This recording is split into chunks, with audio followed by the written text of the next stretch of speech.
Good morning, ohayo gozaimasu. Sobrang lamig na ng Japan. Ang aking pinagjajagingan ay sobrang lamig ng hangin. Kaya gym tayo ngayon, guys. Dito pa ako nagpupunta sa gym na to. Maganda po dito, malinis at sobrang laki ng pwesto.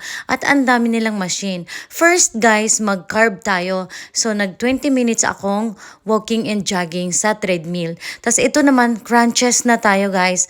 Mag-crunch tayo dito ng 60 seconds. 60 seconds lang po ako dyan sa crunches. Ayan. So, sobrang bait ng staff dito kasi ina-adjust nila talaga sa height ko yung mga machine. Tatawagin mo lang sila paano gamitin. Tapos pagkatapos mo naman gamitin ang mga machine, pupunasan mo with alcohol. Ganun dito. Tapos ito naman, pampalegs naman tayo para lumiit naman yung ating hita. Kasi sobrang laki na rin ang aking hita. Ito naman, i-adjust mo lang ang weight ng ipupush mo. So may mga adjustment dyan. Itatanong mo lang din lahat kung hindi mo alam. Tapos, ang bait ng mga staff dito, kaya gustong gusto ko tinatanong ko kung ano ang para pang get rid sa aking abdominal bilbil. So, belly fat doon. So, mayroon tayong gagawin mamaya na tinuro sa akin. Dun daw. So, ito muna tayo sa legs. Ayan, pampalit po yan ng legs at pampamuscles na din. Maganda po talaga dito kasi sobrang linis. Tapos after dito, pwede tayong maligo kasi pawis-pawis tayo. Mayroon tayong pang half bath dyan. So, magdala ka ng towel, magdala ka ng indoor na shoes, at magdala ka ng bihisan pag nagpupunta ka sa gym sa Japan. Ayan, continue lang tayo, guys.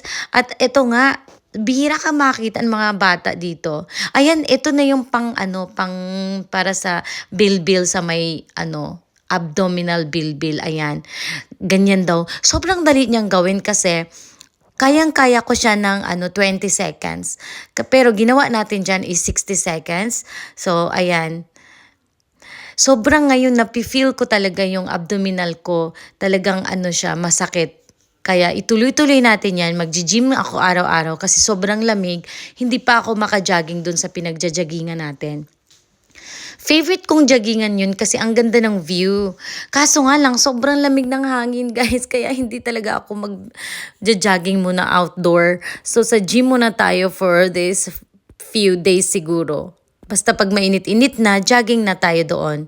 But maganda rin sa gym kasi mura lang po siya. Tapos 1 hour is 350 yen. So parang 200, mga 200 pesos lang ang 1 hour.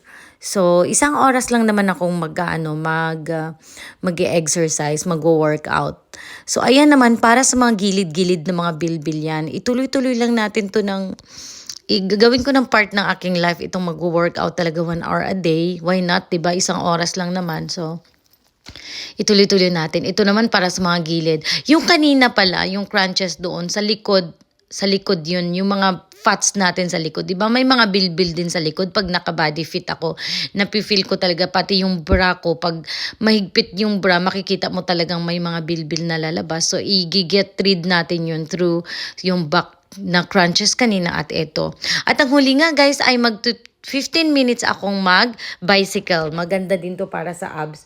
Kaya ayan, tapos na akong mag-gym. Balik na tayo sa ating dressing room. Dito pa para sa mga babae lang to. Separate din ang mga sa lalaki, of course.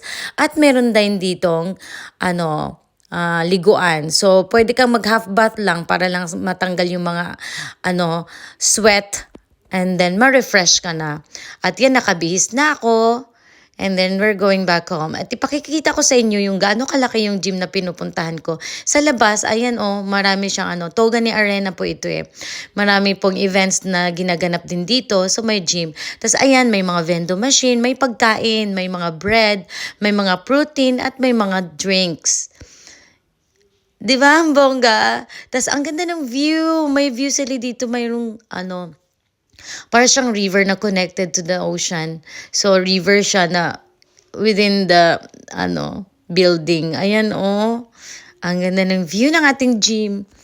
So, sarap din makamotivate. Parang gusto mo talagang pumunta. Alam mo yun kasi sobrang linis at sobrang laki niya.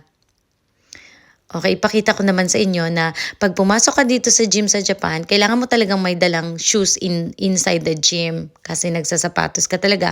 At yung shoes naman sa labas, mayroon naman siyang mga lagayan sa entrance, ayan.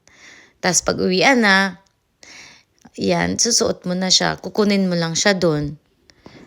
Basta yung indoor mo, shoes, nasa bag mo na yon nakabalot. So, kailangan malinis yung indoor shoes mo, gagamitin mo sa gym. And that's all for today, my gym day. Thank you guys. Every day po tayo mag-gym. Thank you guys for watching. Bye!